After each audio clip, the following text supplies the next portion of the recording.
Unahin nating pag-usapan itong Christmas tree ni Chinita Princess. So ayan, confirm 'di ba na Christmas tree niya 'yan. Sino ba yung nagsabi sa akin na hindi daw Christmas tree yan ni Chinita Princess? Ang cute ng Christmas tree ni Kim Chu, nakabaliktad no mga kakimpaw. Yung dapat tok-tok, yun yung pinakang naging puno. Tapos color white, yan yung 2 hours niyang binuo. Grabe yung ano ni Kim Chu, yung tiyagaan niya no, para lang mabuo ito. Sobrang effort talaga yung nilagay niya dito. Sabi niya nga dito, Christmas is almost here. Nothing beats making our own Christmas tree and soaking in the joy of the season. Sharing this little tradition with you in my new blog on Kim Chu PH. So siguro napanood nyo na po ito sa blog ni Chinita Princess. Samantalang next topic naman tayo, pag-usapan natin ang tungkol nga dito sa 6 straight week na top overall itong The Alibi, top TV show on Prime Video PH. So ito po yung chart mga kakimpaw. Sabi nga dito ni Blue Jeans, The Alibi sweep its 6 straight weeks as top overall and top TV show on Prime Video PH. Charting in multiple territories, the shocking gut-wrenching finale was a hit among fans and trended online. So ayan po, ipapakita ko na lang sa inyo. December, lahat yan. And talaga naman, December and November pala mga kakimpaw. And talaga naman pong grabe. Grabe ang tindi talaga ng The Alibi. Ang dami po talagang interesado kasi never pong nawala yan sa top 10 sa iba't ibang panig po ng ating mundo. Isang patunay lang talaga na sobrang lakas po ng tambalan ni Kim at Paolo Avellino at maganda rin po ang kwento ng The Alibi. Kaya sana magkaroon po ito ng part 2. Samantalang next topic naman tayo. Pag-usapan natin mga kakimpaw, itong napansin po ng isang fans dito po sa X. Tungkol ito sa pagla-live po sa Discord ni Kim and Paolo Avellino.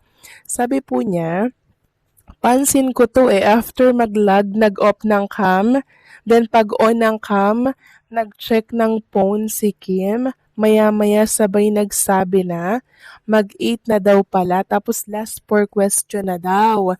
Baka dinner is ready na, charing. So sabay nag-lag yung internet nila, ibig sabihin, isa lang yung provider nila mga kakimpo, kasi sabay nag-lag Ibig sabihin, magkasama si Kim and Paula Avellino, kaya siguro nagpalit po ng background si Chinita Princess para syempre itago yung kinaroroonan niya. So ang sweet naman mga kakimpaw, 'di ba, na andyan lang sa tabi ni Chinita Princess si Paula Avellino pag kailangan po siya, 'di ba? Kita niyo naman po kung mag-alaga si Paula Avellino kay Kim Chu. Baka nga talagang pinaglutuan pa ni Paulo 'yan, pinapakain, 'di ba mga kakimpo? Kasi kailangan ngayon ni Kim Chu ng alalay.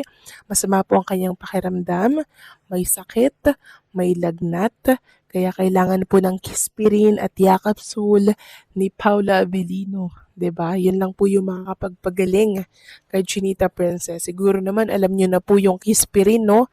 And yakapsul. Tamang-tama yan kay Chinita Princess pag siya po ay nilalamig. 'Di ba? Para matanggal yung kanyang pag-chill. Kailangan ng yakap ni Paula Avellino. Kaya magpagaling ka dyan, Chinita Princess, kasi alam namin na magaling yung doktor mo. Walang iba kundi si Paula Avellino. Ang balitang, serye ni na Kim Chu at Paolo Avellino laging kasali sa top 10 ay malinaw na patunay ng malakas na hatak at solid na suporta ng kanilang proyekto, lalo na mula sa mga fans at maging sa casual viewers. Una sa lahat, malaking indikasyon ito na epektibo ang tambalan ni na Kim at Paolo. Hindi lang dahil sa pangalan nila bilang artista, kundi dahil ramdam ng mga manonood ang chemistry, emosyon at lalim ng kanilang pagganap. Sa panahon ngayon na napakaraming serye at content na pwedeng panoorin, hindi madaling manatili sa top 10. Kaya kung palagi itong naroon, ibig sabihin ay consistent ang interest at engagement ng audience. Pangalawa, nagpapakita rin ito na maganda ang takbo ng kuwento at direksyon ng serye. Ang mga manood ay hindi lang basta sumusubok ng isang episode, kundi bumabalik at sumusubaybay. Madalas, ang mga seryeng nasa top 10 ay pinag-uusapan sa social media. May reactions, theories, clips at emosyonal na komento na lalo pang nagpapalawak ng reach nito. Dagdag pa rito, mahalagang banggitin ang papel ng Kim Pao fans. Malaki ang ambag nila sa streaming numbers, online discussions at word of mouth. Pero ang mas mahalaga, hindi lang fans ang nanonood, pati mga neutral viewers na nahatak dahil sa kalidad ng palabas. Ibig sabihin, lumalawak ang audience ng serye, hindi lang umiikot sa fandom. Sa mas malawak na perspektibo, ang pagiging laging kasama sa top 10 ay positibong epekto sa karera ni Kim Chiu at Paulo Avellino. Pinapatunayan nito na kaya nilang magdala ng proyekto na may impact, buzz at ratings. Posible rin itong magbukas ng mas marami pang proyekto, solo man o muling pagtatambal, dahil nakikita ng industriya na may market at tiwala ang publiko sa kanila. Sa kabuuan, ang balitang ito ay hindi lang simpleng ranking. Isa itong patunay ng tagumpay, koneksyon sa manood, at lakas ng isang seryeng may puso at kalidad. Hanggat patuloy na pag-uusapan at tinatangkilik, hindi nakapagtataka kung manatili man ito sa top 10 o mas umangat pa. Para sa akin, napakagandang balita nito at karapat-dapat lang na mapansin.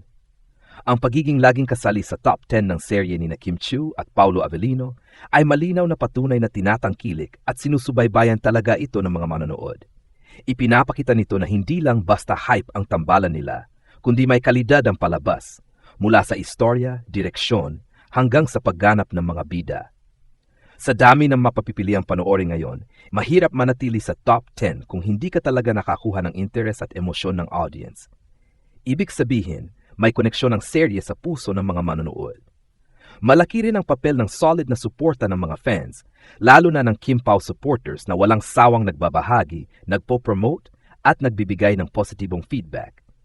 Pero higit pa roon, mahalagang tandaan na kahit mga hindi fans ay nahahatak dahil maganda ang takbo ng kuwento at natural ang chemistry ni Kim at Paulo.